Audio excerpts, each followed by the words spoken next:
Olá, pessoal! Nesta aula, nós vamos falar sobre os métodos afetivos, especialmente sobre os testes de preferência. Ao final dessa aula, eu espero que vocês consigam conceituar os testes principais de preferência, né? Comparação pareada e o teste de ordenação da preferência. Espero que vocês consigam diferenciar as características desses dois tipos de testes e simular a condição desses testes. Bom, falando um pouquinho então sobre os métodos afetivos, os métodos afetivos, eles avaliam a aceitação e a preferência, né? Então, eles avaliam a aceitação, que seria o grau com que os consumidores gostam ou desgostam de um ou mais produtos. E avaliam também a preferência dos consumidores por um ou mais produtos. Então, sempre lembrar, né? Um cuidado aí, que preferir é diferente de gostar, que também, por sua vez, é diferente de ter intenção de comprar. Então, quando a gente vai avaliar a preferência, né, é um atributo, são características diferentes da aceitação.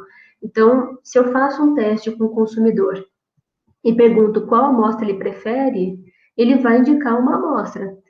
Não necessariamente ele pode ter gostado dessas amostras. Pode ser que ele não tenha gostado das amostras, que ele não tenha intenção nenhuma de comprar, mas entre uma e outra ele vai escolher aquela que seria menos pior, né, do ponto de vista do consumidor. Então, quando a gente faz um teste de preferência, nós temos que ter em mente quais são os objetivos do teste de preferência, né? Então, o consumidor ele vai indicar aquela amostra que ele prefere, mas não necessariamente ele pode gostar dessa amostra e nem ter intenção de comprar. Então, são testes complementares, né? O de preferência e o de aceitação, e são atributos, grandezas diferentes que a gente está avaliando.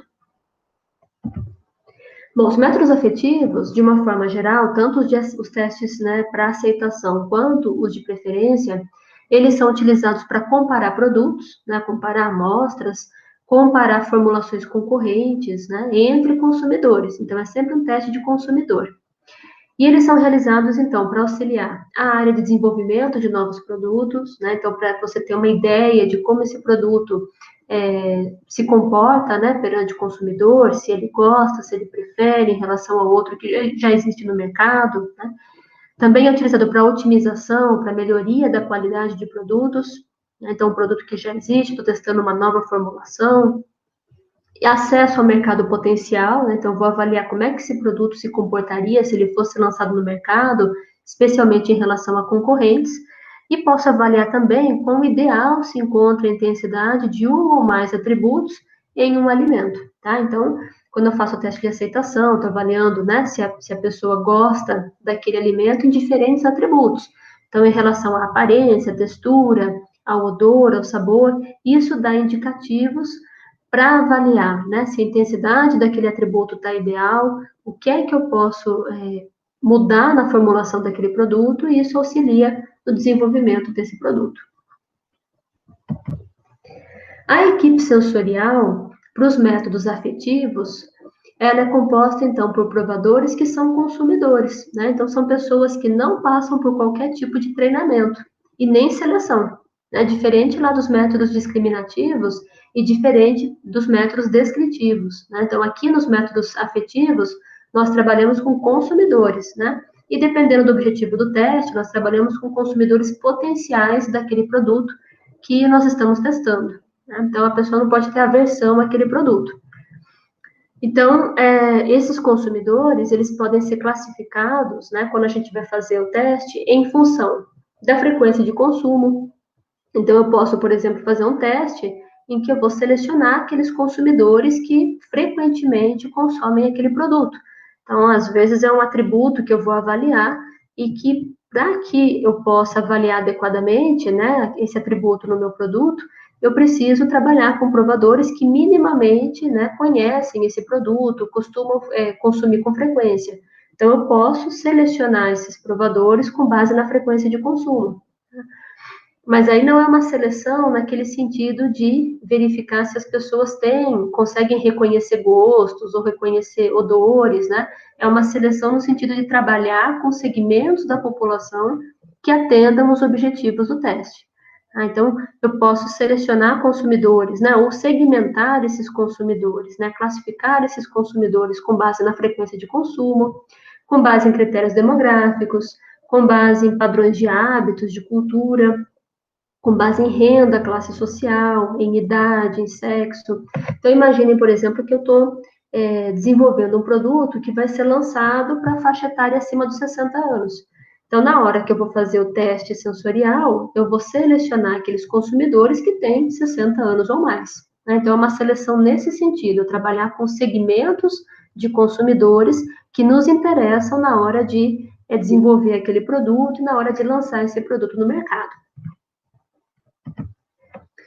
Uma coisa que a gente sempre, um aspecto que a gente sempre chama atenção é que os funcionários da empresa, eles não devem participar de testes afetivos. Então, eles podem participar de testes discriminativos, podem participar de testes descritivos, mas no método afetivo, o ideal é que os funcionários não participem. Por quê? Primeiro, eles reconhecem facilmente o produto da empresa. Então, por mais que as amostras estejam codificadas, para quem trabalha no dia a dia com o produto, é muito fácil, né, reconhecer qual que é o produto. E aí eles podem ter uma atitude em relação à empresa positiva ou negativa, e isso vai refletir na avaliação que eles fazem do produto. Se eles reconhecem esse produto e se eles não estão satisfeitos, né, com a empresa, eles podem avaliar negativamente o produto. E se eles estão muito satisfeitos com a empresa, da mesma forma, eles podem, de forma contrária, né, eles podem avaliar muito positivamente esse produto, e não é isso que a gente deseja, né? A gente deseja ter um retrato que seja o mais próximo do que vai ser a realidade quando esse produto estiver disponível no mercado. E os funcionários também possuem informações sobre o produto diferenciadas, né, em relação aos consumidores de uma forma geral. Então, por conta disso, a gente não se aconselha, né, realizar os testes afetivos com funcionários. De uma forma semelhante, né, quando a gente realiza os testes na faculdade, também algumas empresas, quando elas estão desenvolvendo um produto ou estão lançando o produto, e elas fazem parceria com a universidade, né, para que a universidade preste essa consultoria em análise sensorial. De forma geral, as empresas têm um pouco de resistência, e elas têm razão nisso, né, de realizar os testes no âmbito da faculdade. Por quê? Quando a gente faz o teste na faculdade, os alunos geralmente são alunos do curso de alimentos, né, que fazem essas análises sensoriais com frequência. E esses alunos, eles já possuem conhecimento sobre os testes muito superior ao conhecimento da população de forma geral. Então, eles já sabem mais ou menos como é que os testes funcionam. E aí você também tem uma equipe sensorial que pode, né, produzir resultados que não sejam tão próximos ou tão similares aos resultados dos consumidores de forma geral. Então, o que se deseja no método afetivo é trabalhar realmente com consumidores potenciais daquele produto. Com relação ao local dos testes afetivos, né? Esses testes, eles podem ser realizados em laboratório, né? Então, só que nessa condição de laboratório, essa condição controlada, nós chamamos de teste piloto.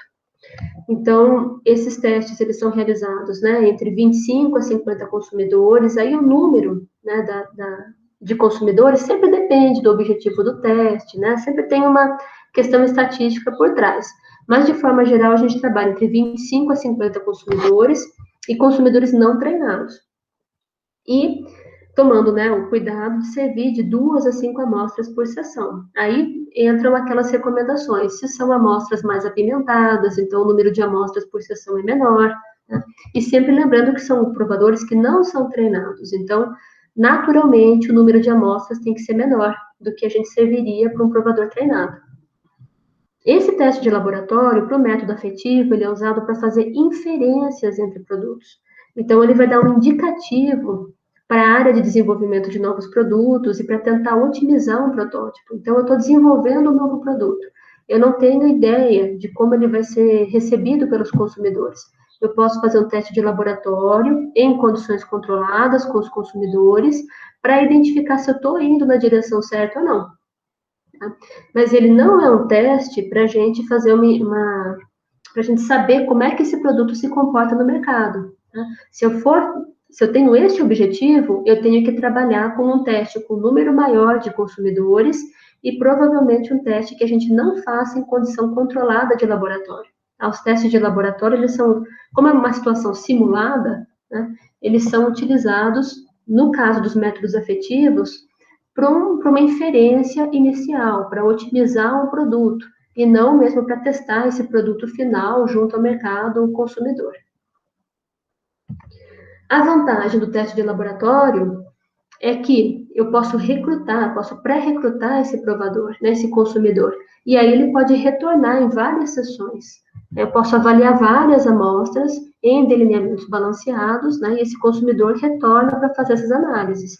Outra questão é que eu tenho condições mais controladas, né, então eu sei que esse consumidor ele não está conversando com o outro, ele está respondendo à percepção dele, né, e não das outras pessoas que podem estar em contato com ele. Eu também não tenho influência do ambiente, né? Porque eu estou controlando as condições do ambiente.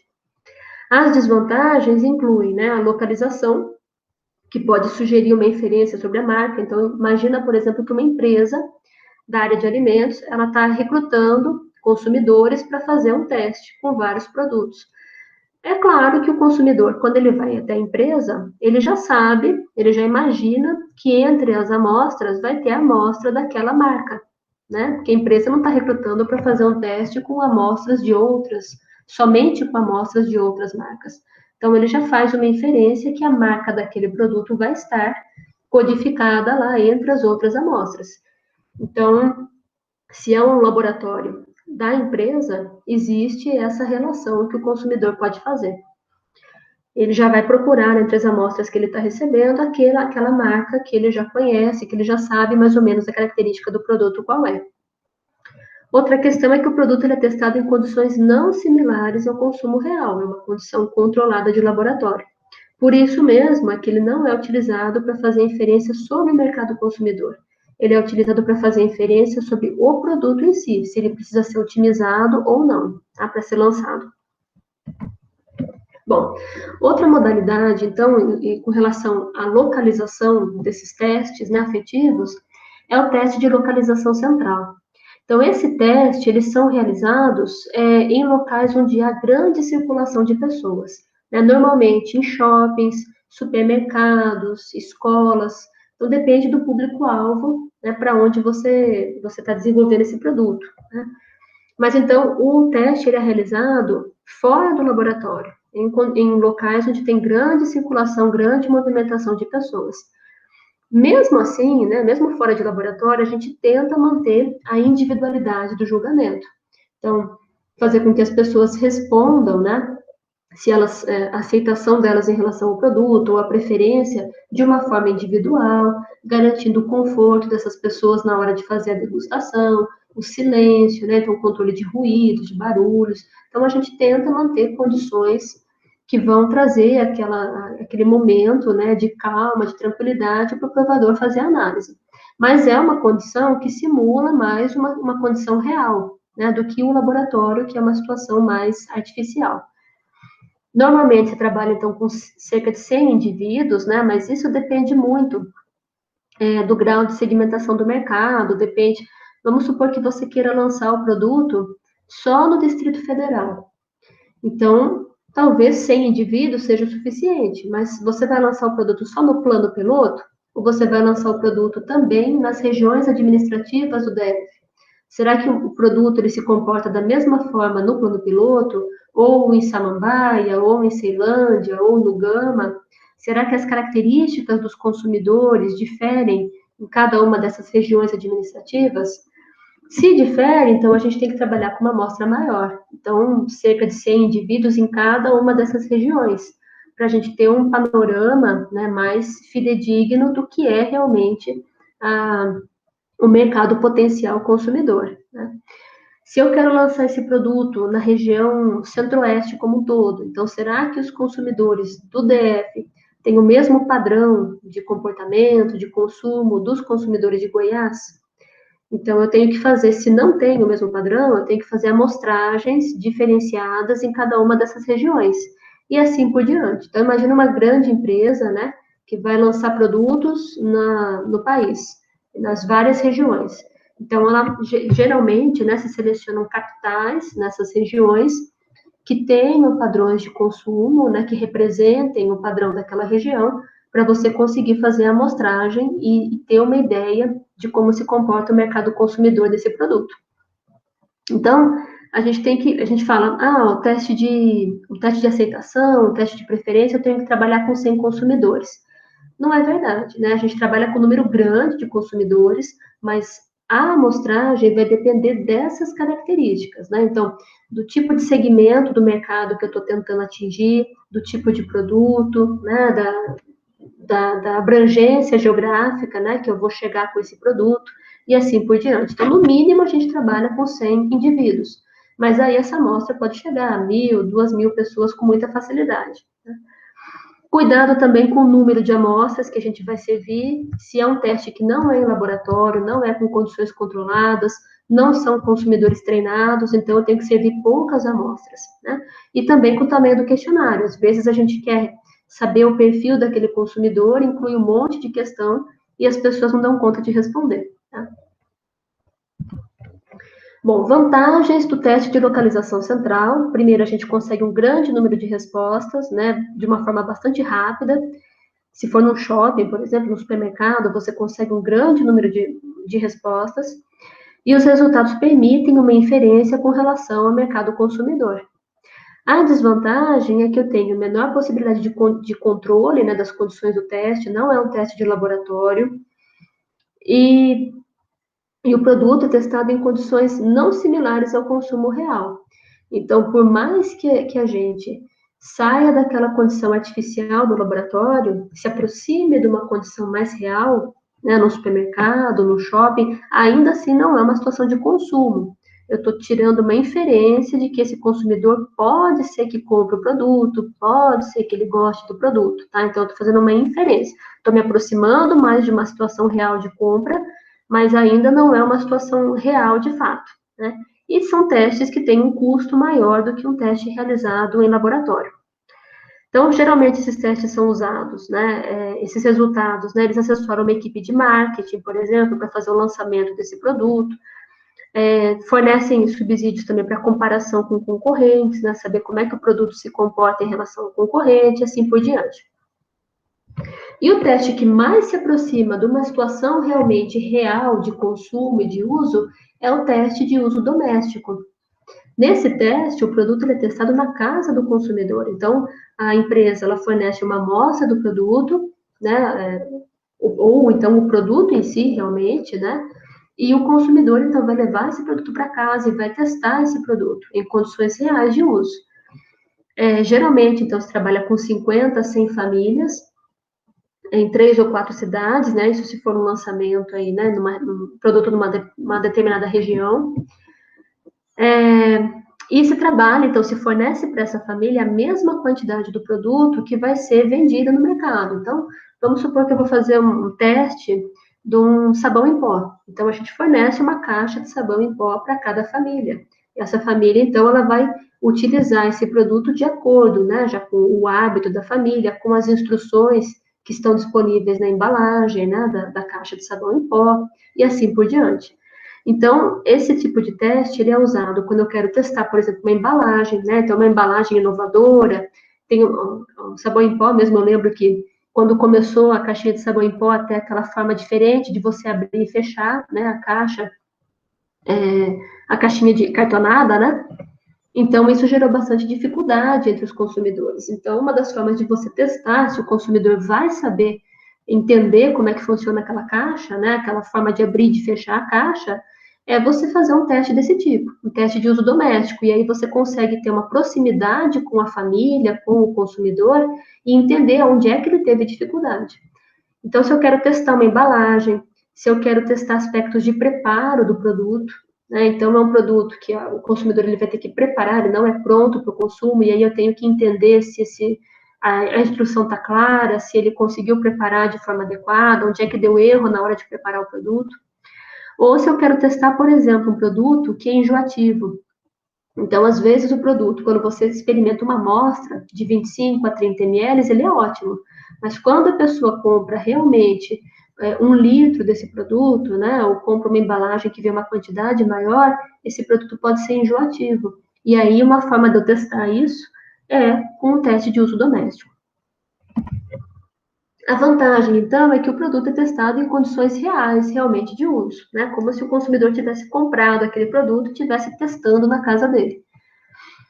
O julgamento é obtido sob condições estabilizadas, né? Não se baseia numa primeira impressão, porque o consumidor vai degustar esse produto até o final, né? E eu posso obter um grande número de informações a partir de um roteiro, né? De uma entrevista que eu faço com esse consumidor no final do teste. A desvantagem é que ele é um teste caro, né? Demorado.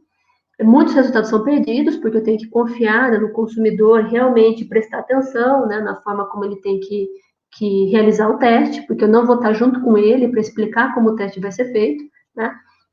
E eu não tenho controle também sobre a forma de uso do consumidor. Eu tenho que confiar que ele está fazendo de acordo com as instruções, né? Mas nem sempre isso acontece. Bom, então essas eram características dos testes afetivos de uma forma geral, né? Dos testes que compõem o método afetivo. Dentro, então, do método afetivo, nós temos 2 tipos principais de testes, os testes de aceitação e os testes de preferência. Nessa aula, nós vamos falar dos testes de preferência, que são, né, dentre os testes de preferência, nós vamos falar de 2 tipos que são velhos conhecidos nossos, né? O teste de comparação pareada e o teste de ordenação da preferência. Então, nós já falamos sobre esses 2 testes quando nós falamos dos métodos discriminativos. Mas esses 2 testes, eles também podem ser utilizados dentro dos métodos afetivos, tá? Eles podem ser utilizados para a gente avaliar a preferência do consumidor. Então, eu vou falar novamente das características desses 2 testes, mas buscando principalmente diferenciá-los da forma como a gente estudou lá nos métodos discriminativos. Então, falando da comparação pareada, qual que é o princípio, então, desse teste, agora que a gente está com esse olhar para a preferência do consumidor? Então, cada provador ele vai receber 2 amostras codificadas e ele vai ser solicitado a identificar a amostra da sua preferência. Então, quando a gente estudou o método discriminativo, a comparação pareada era feita para que o consumidor, então, novamente com 2 amostras codificadas, mas era solicitado que o consumidor identificasse qual era a amostra que tinha maior característica, né? Ou tinha maior intensidade de um determinado atributo. Então, por exemplo, qual a amostra que era mais doce, qual a amostra que era mais crocante, né, que tinha uma aparência mais amarelada. Então, o consumidor tinha que indicar aquela amostra que tinha maior intensidade de um atributo. Aqui, o consumidor vai ter que identificar a amostra que é a da preferência dele. Tá? Então, eu ofereço 2 amostras, ele vai ter que circular aquela amostra da preferência. Como é que eu sirvo, então, essas amostras para o provador? Do mesmo jeito que se fosse um teste discriminativo, tá? São 2 amostras, né? Codificadas, com números aqui aleatórios, né? Com base na tabela de números ao acaso. Isso daqui vale tanto para um teste que é feito em laboratório, como no teste que é feito de localização central. As amostras sempre são oferecidas aí com código de 3 dígitos, né? E a fichinha, então, que o provador tem que responder, que o consumidor tem que responder é: prove as amostras codificadas da esquerda para a direita e circule abaixo o código da amostra de sua preferência.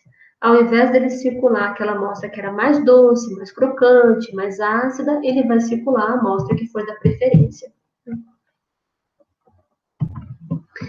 Novamente, né, a gente faz o balanceamento das amostras, mesmo se for num teste de localização central, a gente também faz o balanceamento das amostras, tá? Então, é um balanceamento simples, provador 1 vai receber a amostra, a amostra A e a amostra B, provador 2 a gente inverte a posição, né, BA, o 3 a gente volta para a posição do primeiro provador, AB, o 4 a gente inverte BA e assim por diante. Na análise dos resultados, é que a gente tem, então, uma diferença, né? Quando a gente tinha o método discriminativo, nós poderíamos utilizar ou a tabela de comparação pareada monocaudal ou a bicaudal. Nós utilizávamos a monocaudal quando nós tínhamos uma ideia, né, do comportamento daquele atributo. Então, por exemplo, eu elaborei uma formulação de suco de laranja, onde eu adicionei o ácido cítrico nesse suco.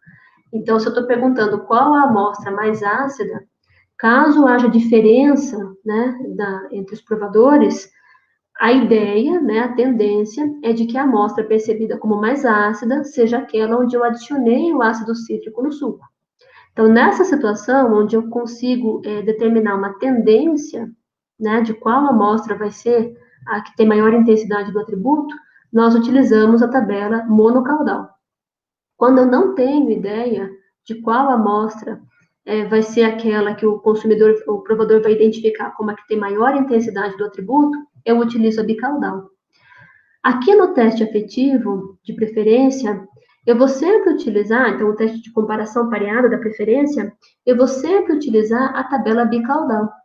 Por quê? Justamente é o mesmo princípio. Eu não tenho ideia de qual amostra vai ser preferida pelo consumidor.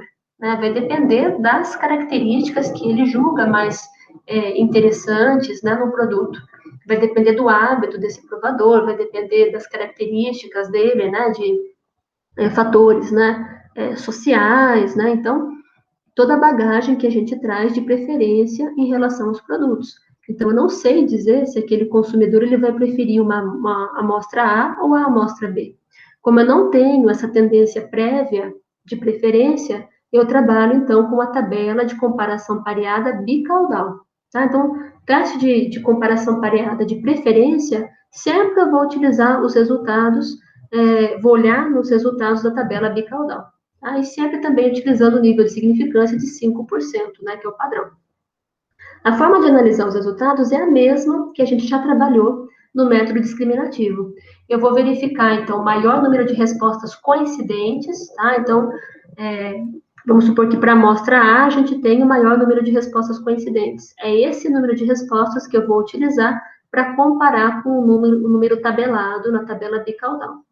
Se o número de respostas coincidentes for maior ou igual ao mínimo tabelado, eu concluo que há preferência pela amostra mais escolhida ao nível de significância testado, que geralmente é o de 5%. Então, vamos fazer aqui um exemplo. Para verificar se consumidores preferiam o suco de laranja A ao suco de laranja B, uma pesquisa foi realizada. Então, 52 consumidores avaliaram sucos utilizando um teste de comparação pareada, de preferência, né? Então, 49 consumidores preferiram a amostra A. Qual a conclusão obtida? Então, a gente tem de 72 consumidores, 49 preferiram a amostra A. Então, o maior número de respostas coincidentes foi para a amostra A. É esse número aqui de 49 que eu vou comparar com o valor tabelado, tá, do teste de comparação de preferência, que é a tabela bicaudal. Então, aqui eu coloquei de novo, né, a tabelinha do teste de comparação pareada, bicaudal. Tá? Aqui a gente tem, então, o valor aqui de N, que é o número de consumidores. Então, veja que eu peguei uma tabela onde a gente tem até 100 aqui, porque o teste de preferência, a gente trabalha com mais consumidores, né? Então, aqui no caso, a gente trabalhou com 72 consumidores. O nível de significância aqui varia de 50%, 20%, 10%. Como eu falei, a gente trabalha sempre com 5%. Né? Então, o número mínimo aqui que a gente precisa é de 45%.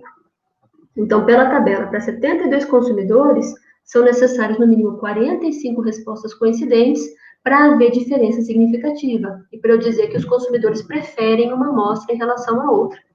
Como a gente fez o teste e 49 consumidores preferiram a amostra A, 49 é maior do que 45, né, o valor mínimo tabelado, então eu concluo que a amostra A, ela foi a amostra preferida, ao nível de significância de 5%. Tá? Então, houve uma amostra preferida e essa amostra foi a amostra A. Vamos falar, então, agora do teste de ordenação da preferência. Né? Também é um teste que a gente já estudou lá nos métodos discriminativos. Vamos ver o que é que difere, então, na hora de fazer o teste da preferência. Então, o princípio desse teste é que cada provador vai receber 3 ou mais amostras codificadas e é solicitado que esse provador ordene as amostras por ordem crescente ou decrescente em relação à preferência. Então, lembra que lá nos métodos discriminativos, o teste de ordenação, ele também envolvia 3 ou mais amostras, o provador também poderia ordenar em ordem crescente ou decrescente, o importante é que fique bem claro na instrução da ficha que ordem que ele tem que fazer, se é crescente ou decrescente. Só que lá no teste discriminativo, o teste de ordenação ele era feito para que o provador indicasse em ordem crescente ou decrescente em relação a um determinado atributo. Então, em relação à doçura, em relação à acidez, em relação ao odor oxidado, em relação à crocância. Aqui, no caso, ele vai ordenar as amostras de acordo com a preferência. Tá? Então, fica meio esquisito, porque a gente fala qual que é o mais preferido e o menos preferido, né? Os professores de português aí que desculpem, né? Porque preferido já é, né? Não preciso falar qual que é mais preferido ou menos preferido. Mas aqui a lógica é essa, tá? A gente fala o mais preferido e o menos preferido. Então, aqui, como é que a gente serve, né, a bandeja para o provador, né, para o consumidor? Então, a gente vai servir as amostras, se forem 4 amostras, todas elas codificadas, né, com códigos aleatórios, com base na tabela de números ao acaso, né, 3 dígitos para cada amostra. Isso se for um teste em laboratório, piloto, ou se for um teste de localização central. A ficha, então, que nós utilizamos é a seguinte: prove as amostras da esquerda para a direita e ordene-as em ordem decrescente de preferência, da mais preferida para a menos preferida. Então, aqui a gente optou pela decrescente, poderia ser crescente também. Precisa ficar bem claro para o provador, para o consumidor, o que é que ele tem que fazer. Então, ao invés de marcar só decrescente, em geral a gente coloca entre parênteses, né? Que ele vai ter que falar qual que é aquele que ele prefere, né? A mais preferida no caso, e depois aquela menos preferida, né? Na verdade, aquela que ele não prefere. Então, ele tem 4 amostras aqui, ele vai colocar aqui a mais preferida, e aqui, em último, a menos preferida. Ele vai ordenar as amostras com relação à preferência.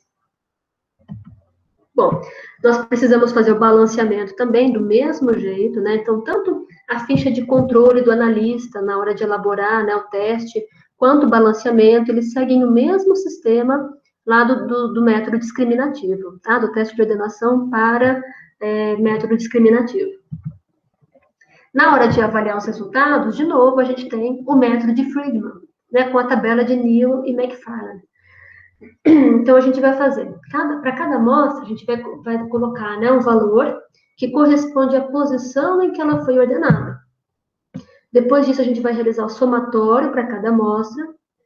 Da tabela de Neal e McFarland, né, a gente obtém a mínima diferença significativa entre os totais de ordenação e depois a gente vai comparar. Né? A gente vai pegar os totais de ordenação das amostras e vai fazer a diferença entre eles, 2 a 2, né? E comparar esse valor com essa diferença mínima significativa.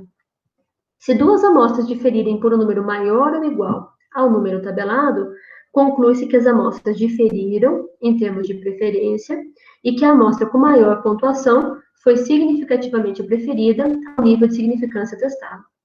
Essa questão aqui da amostra com maior pontuação ou menor pontuação depende. Tá? Depende se você trabalhou com uma escala crescente ou decrescente. Então, isso que você tem que ficar atento. Tá?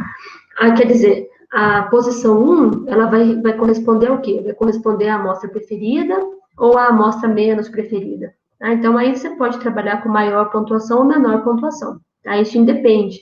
Depende se você trabalhou com ordem crescente ou ordem decrescente de análise. Vamos ver um exemplo, então? 48 provadores avaliaram 4 amostras de suco, colocando-as em ordem crescente de preferência. Então, aqui no caso, foi em ordem crescente, tá? Então, o valor 1 aqui vai representar, então, a menos preferida, né? E o valor 4 vai representar a mais preferida. Então, aqui nesse caso, o maior valor aqui que tiver, né, tende a ser aquela amostra que vai ser a mais preferida, né? Então, os resultados são expressos a seguir aqui na tabelinha, né? Foram 48 provadores, eu não coloquei a nota de todos eles, né? Mas só para a gente ter um exemplo. E aqui a gente tem a somatória das notas, então. Então, verifique se a amostra C diferiu da amostra B. Como é que a gente elabora, então, essa tabela?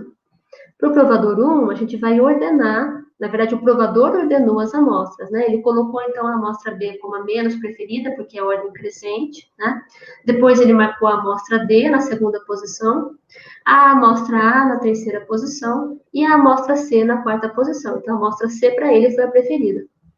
Para o provador 2, ele marcou, então, a amostra D como a menos preferida, depois a amostra B, depois a amostra A e marcou a amostra C como a mais preferida. E assim por diante. Então, essas notas aqui, elas representam a posição em que o consumidor ordenou as amostras, tá? Da menos preferida para mais preferida aqui nesse caso. O que a gente vai fazer, então, é a somatória dessas amostras aqui, tá? Esse total aqui, essa somatória, é que a gente vai fazer a diferença entre as amostras. Nós vamos comparar as amostras de acordo com esses totais de somatória, né? Então, a gente vai fazer, por exemplo, a A menos a B, vai ser 135 menos 103. A menos a C, 135 menos 137. A menos a B, 135 menos 105. Aqui no exercício, ele pediu somente se a amostra C difere da B, tá? No teste normal, assim, seguindo o teste completo, a gente faria a comparação de todas as amostras, duas a duas. Mas aqui ele pediu só a comparação entre a C e a B. Então, a gente vai comparar aqui se houve diferença, né, em termos de preferência, entre a amostra B, com 103, que foi a pior colocada, né, e a amostra C, que foi a maior nota aqui, 137. Então, a gente vai comparar, vai fazer 103 menos 137 e verificar se essa diferença é maior ou igual à diferença mínima que a gente obtém na tabela de Newell e McFarland. Se essa diferença for maior ou igual àquela tabelada, a gente conclui que houve diferença e a amostra C, no caso aqui, vai ser a preferida porque ela tem a maior nota. Então, vamos lá. Pela tabela de Newell e McFarland, a gente tem número de amostras aqui. Quantas amostras eram? 4 amostras de suco. E aqui o número de respostas, que é o número de provadores, né? No caso, foram 48 provadores. Então, para 48 provadores e para 4 amostras, o número mínimo aqui, a diferença mínima que a gente tem entre os totais de ordenação, tem que ser de 33. Então, para 4 amostras e 48 provadores, a diferença crítica entre os totais de ordenação a 5% é de 33. Esse é o número tabelado. Então, se eu for comparando as diferenças entre as amostras e o valor for maior ou igual a 33, eu concluo que há diferença entre as amostras em termos de preferência.